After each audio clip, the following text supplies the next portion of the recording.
open by saying welcome to this edition of the Native News Update on this Tuesday, January 26th. I'm your host for today's program, Paul Demain.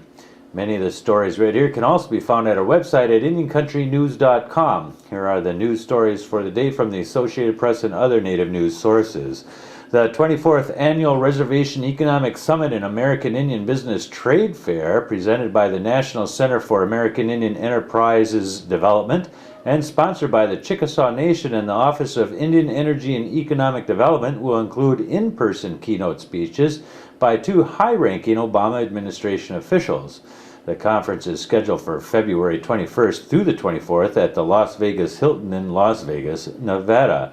The organization announced that Gary Locke, U.S. Secretary of Commerce, will provide the keynote speech during the opening general session on February 22nd. Locke is charged with helping implement President Obama's ambitious agenda to put people back to work. Also scheduled to speak will be Karen Mills, administrator of the Small Business Administration, or SBA, who will be speaking during the general session on February 24th. The SBA has been leading a role in helping small business owners and entrepreneurs secure financial technical assistance, training, and federal contracts, and is the nation's largest single financial backer of small businesses. Leveraging the conference theme, The Power of Indian Country, today, tomorrow, together, Ms. Mills will speak on the power of business in Indian Country. You can get more information there by looking at the URL we'll put up on the front of the program here later on. If you have never visited the Institute of American Indian Art's beautiful campus, located just minutes from Santa Fe's Plaza on 83 Avon Nupu Road, you now have the perfect opportunity. On January 29th at 10 a.m., IAIA will officially welcome two new buildings to its college grounds, a Science and Technology building and a Sculpture and Foundry building that's going to open up with a ribbon cutting ceremony followed by a campus-wide open house. The event is open and free to the public. The ceremonies will commence with an American Indian blessing and song. Speakers include Board of Trustees Chair Lauren Kaiv of the Cherokee Nation and President Dr. Robert Martin, also of the Cherokee Nation. The new buildings represent $8.65 million in construction. The Sculpture and Foundry building will enable students to study woodworking, welding, forging, casting, ceramics, and large-scale metal, stone, and glass sculpture.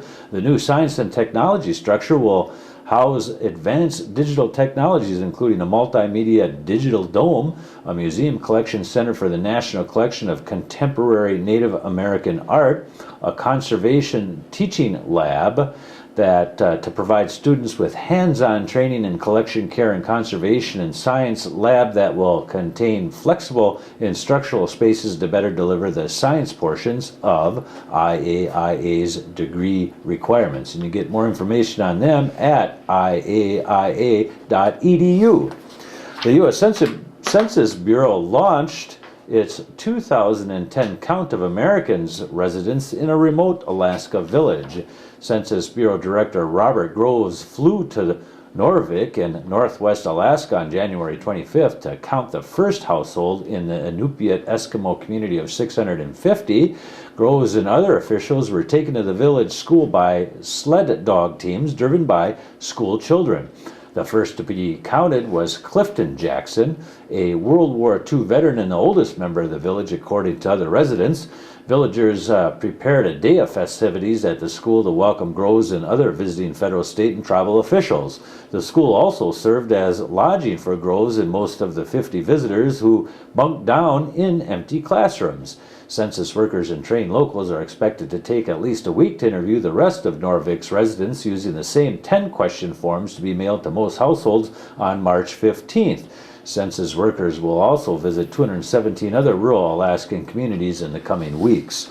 And today we chat a few minutes with Mark Trahant, Shoshone-Bannock, about the potential impacts of the Obama administration calling for a funding freeze and how that might impact Indian Country, and we'll hear more about that at the State of the Union address that is scheduled for the evening of Wednesday, January 27th.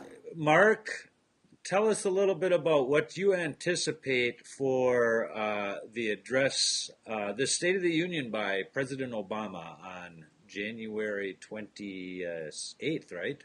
Right.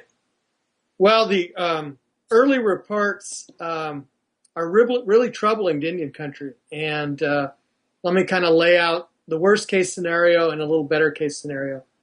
Early on, the White House has talked about a budget freeze across the board.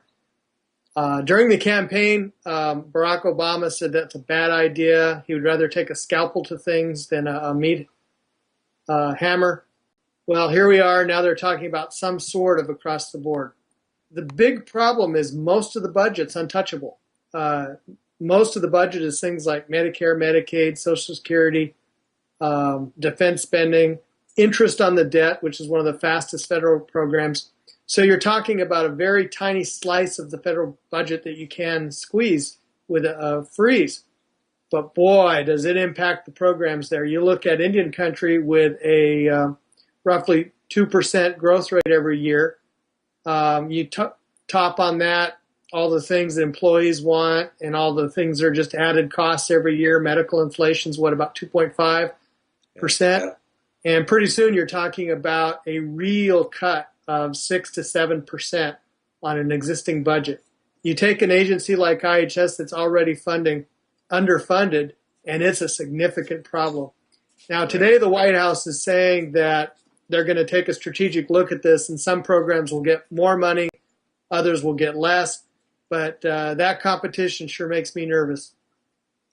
Right, and it always seems that certainly the impacts of the scalpel against Indian country are even more dramatic at times, because on the state side, they've been downsizing the native budget for years under the idea that, oh, they've got casinos, they can afford to fund themselves, and therefore the state doesn't need to help out, and they've got the federal government coffers to go to, so there's not going to be any help there. There's no more money anywhere, actually. Well, and I think that's part of the driving force is states are getting creamed by the Medicare. I mean, the push with healthcare reform would have brought more money, but it also would have added people to the rolls, particularly for Medicaid. And that's just not been a happy sort of turn of events for state governments. So they're really stressed out too. What I'm reading is that this whole budget shortfall isn't going to change whatsoever unless the government gets behind some job creation programs and begins putting people to work in which they can collect taxes of various kinds off of that money and see that spending. Do you seem an indication that between the budget cut or the budget freeze or the budget scalpel that there's going to be coming something out of this administration in the area of jobs? They're being forced to do that just from the political response to what's been going on lately. They're sure going to try, and I think the jobs part is a big equation. The problem is there's two different budgets you have to think about. One is short-term and the other is long-term. And when you talk about deficits, you're really talking about long-term problems. In terms of short-term, any cuts at all concern me. If you look at the history of the Great Depression, what really was one of the worst mistakes ever was cutting the federal budget before it was ready.